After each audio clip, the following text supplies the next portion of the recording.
solve a problem as complex as climate change? That's the big question, isn't it? Yeah.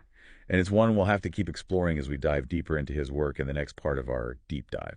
All right, so make sure to join us for part two, where we'll continue unpacking the many layers of Bill Gates, from his political views to his philanthropy to his personal life. It's going to get even more interesting, I promise.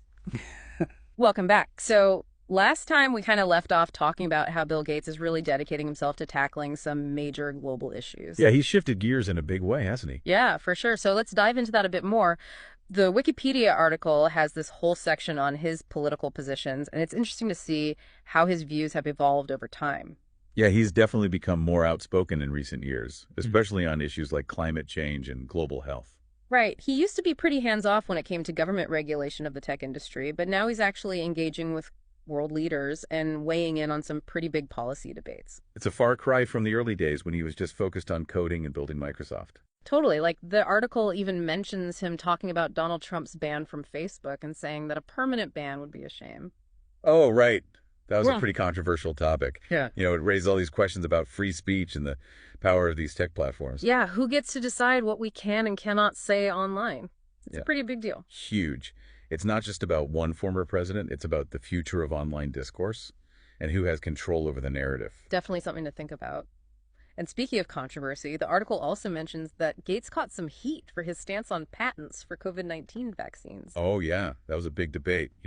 He opposed waiving intellectual property rights for the vaccines during the pandemic, which a lot of people criticize. Yeah, I can see both sides of it. I mean, on the one hand, you want to incentivize companies to invest in developing new vaccines, but on the other hand, you want everyone to have access, especially during a global health crisis. It's a tough one for sure.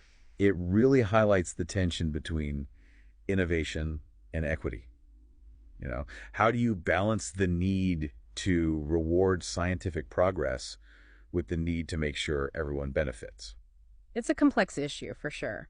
But let's talk about something a little more positive. The Bill and Melinda Gates Foundation. They're doing some seriously impressive work around the world. Oh, absolutely. They're the largest private charitable foundation in the world. They've poured billions of dollars into fighting diseases like AIDS and malaria, Mhm. improving sanitation, expanding access to education. It's really incredible, the scope of their work. And what's really cool is that they're super transparent about their spending. They publish a lot of information about where the money goes and how it's being used. Yeah, they really believe in accountability. Yeah. They want to show donors exactly how their contributions are making a difference. Which is super important, especially when you're dealing with that much money. Listen, And beyond the foundation, Gates also makes tons of personal donations. right? He's a very generous guy.